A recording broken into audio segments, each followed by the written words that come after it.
Presented by Ridhan Music. Mixed by Nandan Yadav.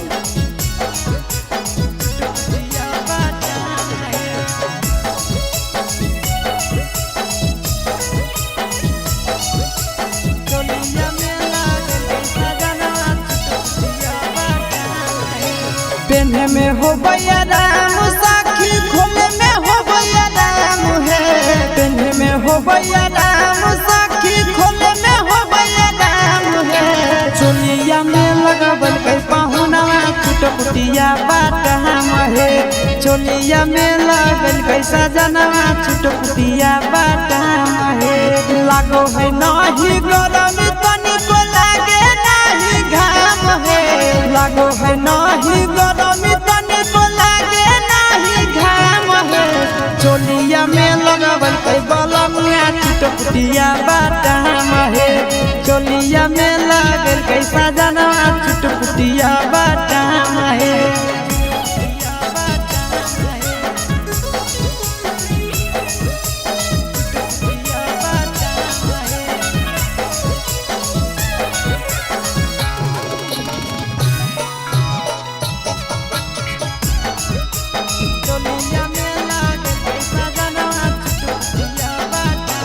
सखी रे आगे से जलीदार पीछे से छूटल है भूरकी। घुसो है चोली में सरा सरा हवा दरजिया छोड़ल खीरकी। सखी रे आगे से जलीदार पीछे से छूटल है भूरकी। घुसो है चोली में सरा सरा हवा दरजिया छोड़ल खीरकी।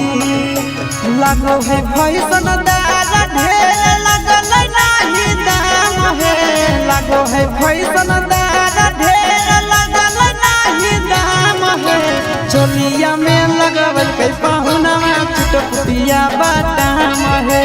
चोलिया में लगल कई सजनवा छुटपुटिया बाटाम है।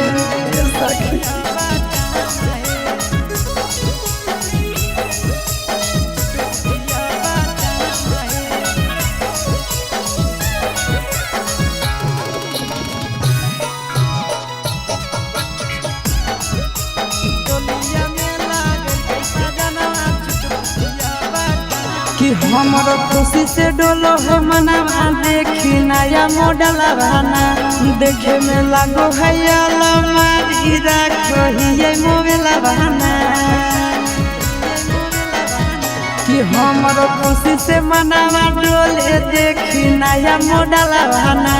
देखे में लागो है अलमारी रखो ही मोबाइल बना। सूरज बोलो मुआ कैला कैसा खी कितना बढ़िया काम है। आशीष बोलो मुआ कैला कैसा खी कितना बढ़िया काम है। चोलिया में लगावल कैसा जाना छुटपुटिया बाटाम है। चोलिया में लगल कई पाहुना छुटपुटिया